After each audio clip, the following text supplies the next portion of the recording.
আপোনালোকে দেখিবলৈ পাইছেনে নীলা নীলাকৈ সেইখন এখন পাহাৰ হয়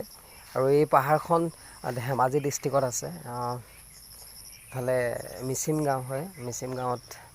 আছে পাহাৰখন তো এতিয়া পাহাৰখন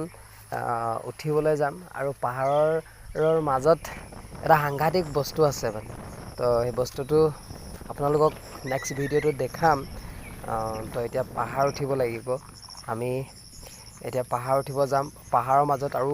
কিবা কিবিবিলাক আছে বস্তু তো যিবিলাক দেখা পাওঁ সেইবিলাক বস্তু মই দেখাই যাব চেষ্টা কৰিম আচলতে যিটো বস্তু চাবলৈ যাম সেই বস্তুটো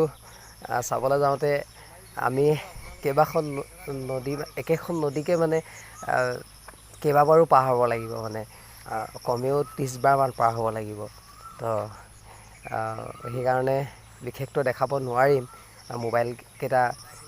কেমেৰা কৰিব নোৱাৰিম সেইটোত আমি দুজনে গৈছোঁ আৰু মোবাইল যেন তেন মানে পলিথিনত ভৰাই পূৰা পেকিং কৰি কিনে নিছোঁ তাত পানীত সাঁতুৰি যাব লাগিব ন তো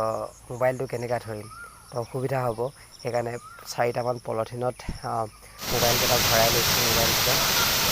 তাৰপিছতে তেনেকৈ নদীবিলাক পাৰ হৈছোঁ আৰু গাড়ী নাযায় বাইক চাইক এইবোৰ পাহাৰ জেগা নাই কেনেকৈ যাম সেইকাৰণে হাতী আমি পাৰ হ'ব লাগিব পাৰ হৈ পেলাই চাম আপোনালোককো দেখাম বাৰু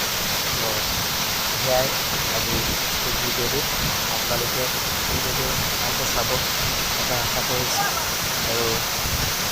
আজি বিশেষকৈ ভিডিঅ'টো ক'বলৈ হ'লে